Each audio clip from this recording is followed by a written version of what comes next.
A corrupção é um tema recorrente na imprensa brasileira. Quase que diariamente somos bombardeados por denúncias que afetam os mais diversos órgãos e instituições públicas e privadas. Mas o que é possível fazer para combater esse mal? Isso é o que nós vamos discutir hoje no Conexão Pública. E quem vai falar com a gente sobre isso é o professor e presidente da Academia Catarinense de Letras Jurídicas, César Luiz Pazzold, e o professor da Universidade do Estado de Santa Catarina, Fábio Pugliese. Muito obrigado pela participação dos senhores aqui hoje e sejam bem-vindos ao nosso programa. Muito obrigado. Obrigado. Professor Pazzold, as pessoas têm uma ideia geral do que é a corrupção, mas de forma mais específica, como a gente pode definir esse conceito? Na verdade, a definição melhor para a corrupção pede uma tríplice percepção dela. Ela precisa ser vista, na minha opinião, em primeiro lugar, sob o ponto de vista ético. Em segundo lugar, sob o ponto de vista político, e em terceiro lugar, sob o ponto de vista jurídico. Eu não estou fazendo aqui uma hierarquia de qual deles é mais importante. As três percepções têm o mesmo nível de importância, mas didaticamente seria interessante sempre olhar a corrupção e procurar defini-la, conceituá-la, à luz dessas três perspectivas, né? O que é a corrupção do ponto de vista ético, né? Que tipo de ferimento à ética caracteriza a corrupção, que tipo de agressão, principalmente à democracia, a corrupção faz, e pouca gente percebe que quando há um processo de corrupção, a democracia está sendo agredida. E, portanto, é uma definição no plano político que se tem que dar. E finalmente, no plano jurídico, o conceito de corrupção está definido na legislação. Compulsando a Constituição e a legislação infraconstitucional, se enquadra o crime que foi cometido e ali tem a pena administrativa, a pena criminal, etc. A definição mais objetiva, a gente pode dizer que é a jurídica. A jurídica está objetivada. São pouco mais subjetivas. As outras pedem um enfoque subjetivo, sem dúvida alguma. Exatamente. E do ponto de vista jurídico, então, como é definida a corrupção? A corrupção do ponto de vista jurídico é aquele ato praticado por qualquer cidadão, não apenas pelo administrador público, qualquer cidadão, ato ativo, né? Comportamento ativo ou comportamento passivo, daí as duas figuras, o corruptor e o corrompido, né? Ambos, do ponto de vista jurídico, são enquadrados em crimes específicos contra a administração pública, contra o interesse público, principalmente contra a república, ou seja, a coisa pública, e há o enquadramento para os diversos tipos de crimes na legislação brasileira.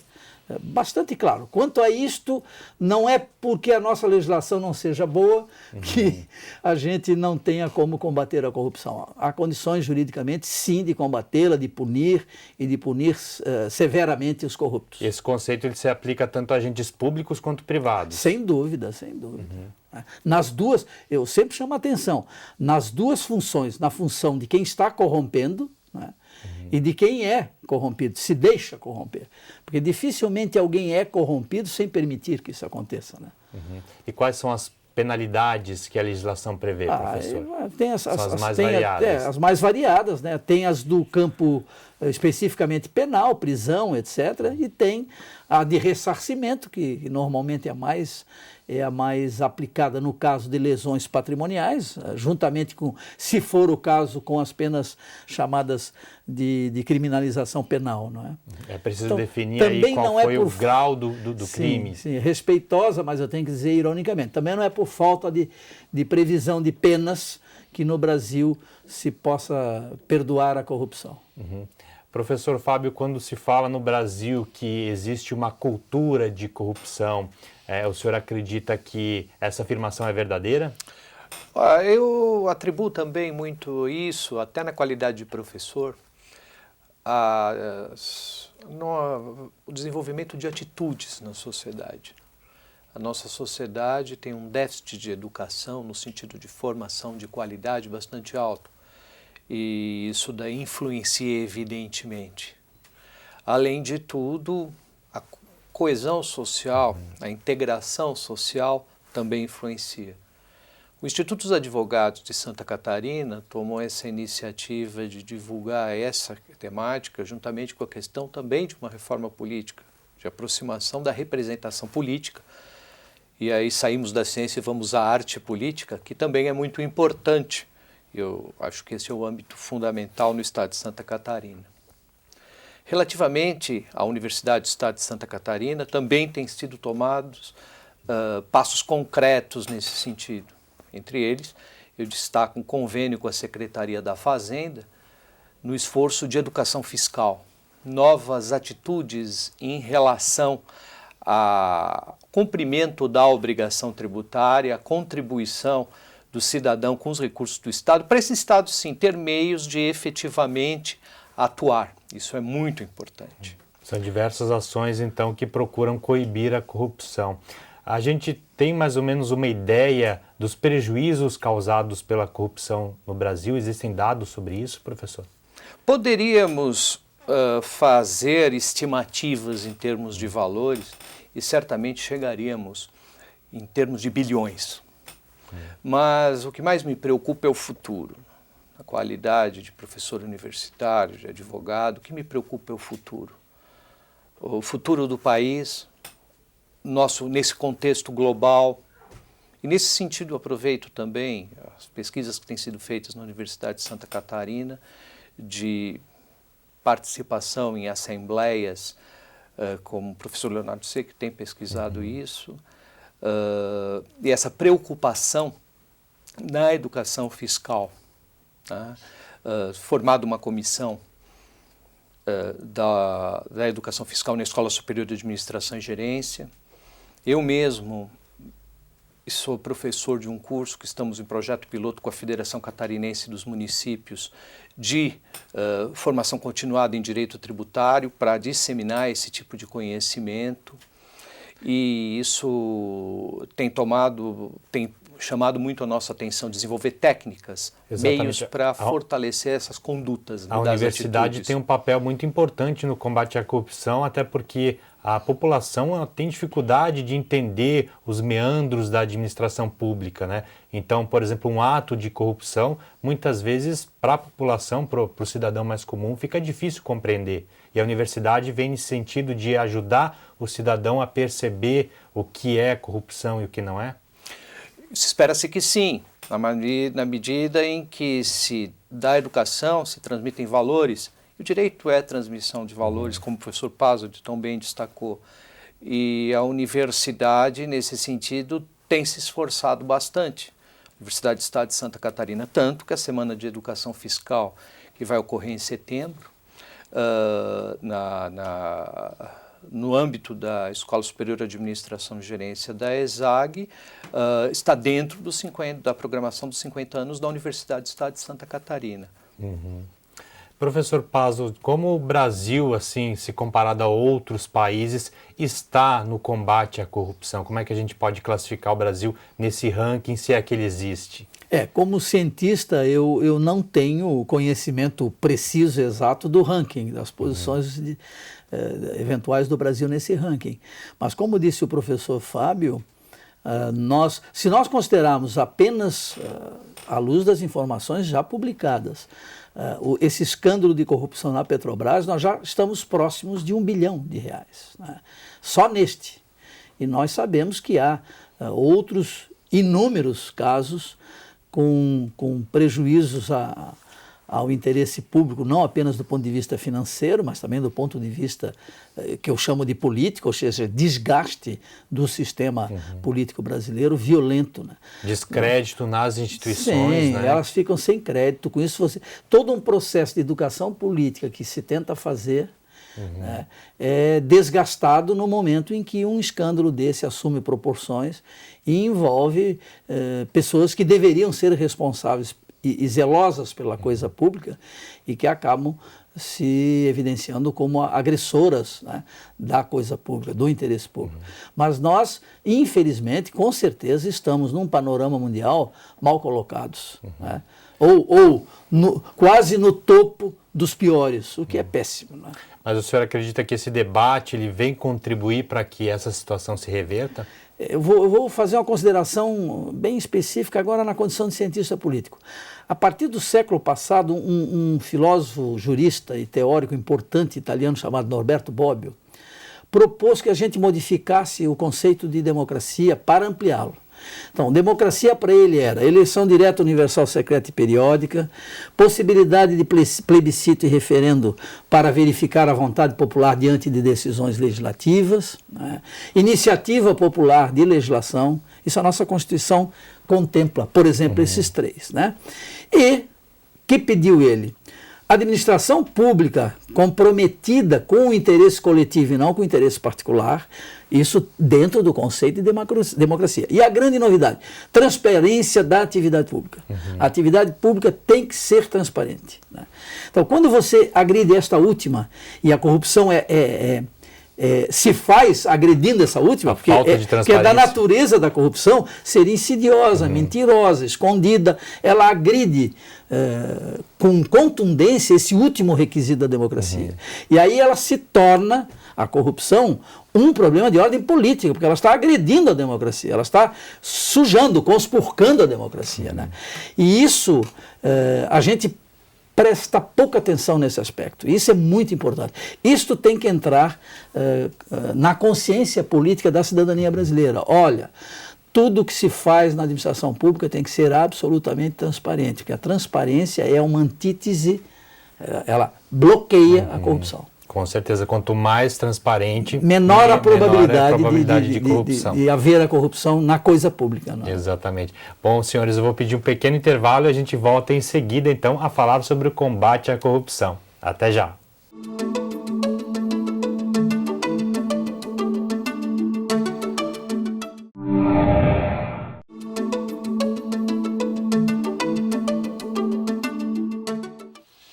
Estamos de volta com o Conexão Pública, hoje falando sobre o combate à corrupção. Nossos entrevistados são o professor e presidente da Academia Catarinense de Letras Jurídicas, César Luiz Pasold, e o professor da Universidade do Estado de Santa Catarina, Fábio Pugliese. Professor Pasold, o que então pode ser feito para combater esse mal que é a corrupção? É disseminar a consciência junto à cidadania toda. O que eu chamo de cidadania, num primeiro momento, são as pessoas que têm o direito a voto e a serem votadas, mas eu incluo também na cidadania brasileira todos aqueles que, não tendo essa condição ainda, são e devem ser beneficiários da ação pública no bom sentido. Então essas pessoas precisam, primeiro, ser conscientizadas cada vez mais daquela tríplice dimensão da corrupção, para elas não imaginarem a corrupção só como algo que tu enquadras juridicamente, né?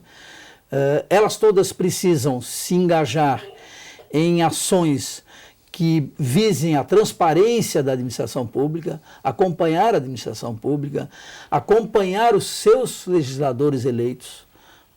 O meu deputado estadual que integra a Assembleia Legislativa de Santa Catarina, eu me comunico com ele permanentemente. O meu deputado federal também, o meu senador também. Eu cobro dele, e cobro dele principalmente ações que digam respeito à busca da transparência pública. Quer dizer, a cidadania não se resume ao processo eleitoral. Aí lá votar e pronto, está aqui, estou quitado eleitoralmente. Não, eu tenho que permanecer ativo, né, na minha atuação. E o objeto atual, principal da nossa ação, de todos nós, é ir atrás da lisura dos negócios públicos. O que quer dizer isso? Da correta aplicação do dinheiro público. E isso significa combater implacavelmente a corrupção. Isso leva em conta também, digamos assim, a qualidade da aplicação, não apenas se o processo de aplicação não é apenas a quantidade, ótima Exatamente. Pergunta, né? Em primeiro lugar, não é apenas a quantidade do dinheiro público aplicado, mas especialmente a qualidade no sentido de estar satisfazendo efetivamente as prioridades das necessidades brasileiras. E nós sabemos todos, não precisa fazer grandes estudos, que a nossa grande prioridade no Brasil é a saúde pública e a segunda é a educação. Né? E esses dois setores não são os priorizados, infelizmente, há muito tempo na distribuição do dinheiro público. Né? Em segundo lugar, usar os mecanismos que nós temos hoje à disposição. Hoje existem os portais de transparência, hoje você acessa a conta pública, a aplicação do dinheiro público na maior parte das chamadas repartições públicas brasileiras. E, em terceiro lugar, dar força para as instituições, como o Instituto dos Advogados de Santa Catarina, que se preocupam em combater a corrupção. Na minha opinião, essa trilogia aí é fundamental. Com certeza. O professor Fábio, até no primeiro bloco, até citou alguns exemplos que a Universidade do Estado de Santa Catarina vem promovendo, mas além destes, quais outros movimentos, né, quais exemplos a gente pode citar que estão ocorrendo em Santa Catarina e no Brasil para se combater a corrupção? Eu digo que existe iniciativa também do Ministério Público, do Dr. Afonso Guizzo Neto, né, de movimento contra a corrupção. A campanha O que você tem a ver com a corrupção, inclusive foi um tema do nosso programa aqui. Nossa pessoa pela qual nós conhecemos, temos um grande respeito. Então, a iniciativa do Dr. Afonso Guizzo Neto é muito respeitável em todo esse trabalho. Nesse sentido, também você tem uma nova consciência da sociedade civil. Hoje eu penso que nós, na experiência da Constituição de 1988, nós estamos, além dos direitos sociais, direitos fundamentais que o professor Pazzolt tão bem destacou, a questão da representação política, e a atitude do professor Pazzolt deve ser divulgada. Vejo também como exemplo exatamente o que nós estamos fazendo agora, disseminando o conhecimento por meio de uma televisão pública.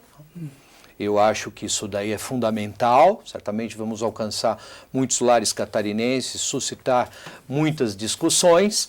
No caso da universidade, retornando na Universidade do Estado de Santa Catarina, me parece que também a Universidade de Santa Catarina tem se preocupado também com o ensino à distância de qualidade. Dentre esses exemplos, existe um centro nesse sentido.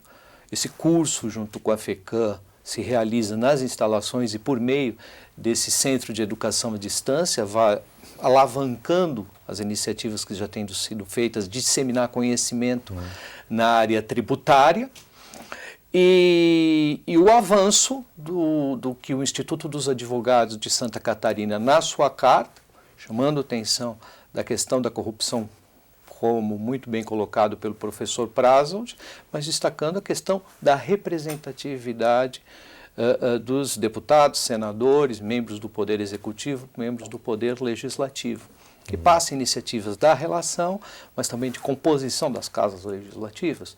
Eu costumo sempre falar na universidade que está disposto na Constituição que nem o Estado brasileiro pode ter menos de 8 deputados. Nós, em Santa Catarina, temos 16 deputados federais, respeitáveis deputados federais. Mas, nesse contexto, se nós fizermos uma comparação, 8 deputados de Roraima e 8 deputados no Amapá, em que uma sociedade que nós não temos talvez mais de 1 milhão de habitantes, enquanto nós aqui somos 6 milhões de habitantes, uma sociedade complexa. Então, isso frustra um pouco a população em relação à representação na Câmara dos Deputados. E eu entendo que isso mereceria ser mais discutido. Quem sabe até poderia ser um assunto da reforma política, infelizmente não está sendo. Sempre pode ser, né? Nós estamos aí com o livro aberto. Tá? Nesse momento que nós falamos, temos o primeiro turno de uma rodada na Câmara dos Deputados, que altera, inclusive, nesse primeiro turno, o tempo da legislatura dos senadores, né? Então, isso vai estar sujeito a muita discussão ainda. Essa questão do acompanhamento... Só para completar aqui, me perdoa.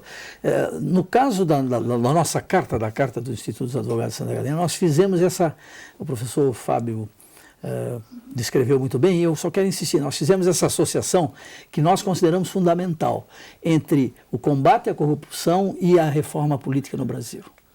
E a expressão que nós usamos na carta é reforma política no Brasil. Por quê? Porque nós entendemos que o sistema político brasileiro atual é favorecedor da corrupção. Não é causa da corrupção, mas ele favorece a corrupção. Então nós estamos muito preocupados com o combate à corrupção, que caminha paralelo a um sistema político que não é capaz de combater a corrupção efetivamente ou integralmente. E essa preocupação a nossa carta deixa clara. O combate à corrupção passa na reformulação do sistema político. Passa por uma bela reforma política no Brasil. Bela no sentido de determinadas questões estratégicas, como reeleição infinita para poder legislativo, isso é uma questão que tem que ser revista e é complicada, distribuição das cotas de cadeiras nas nossas duas câmaras legislativas, no Senado Federal e na Câmara Federal, e que tipo de voto vamos ter, né? Que tipo de voto efetivamente legitima o eleito.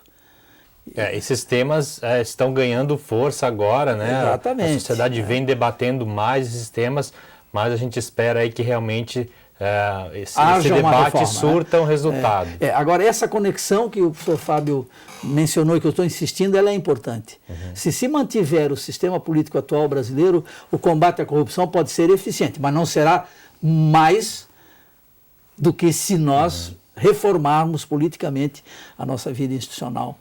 Exatamente. Acabando com algumas mazelas estratégicas ali que favorecem. Bom, senhores, infelizmente o tempo do programa chegou ao fim. Agradeço muito a participação dos senhores aqui hoje. Espero que a gente possa ter contribuído para o cidadão que está nos assistindo a compreender um pouco mais sobre o que é a corrupção, né? Agradeço novamente a participação dos senhores aqui hoje.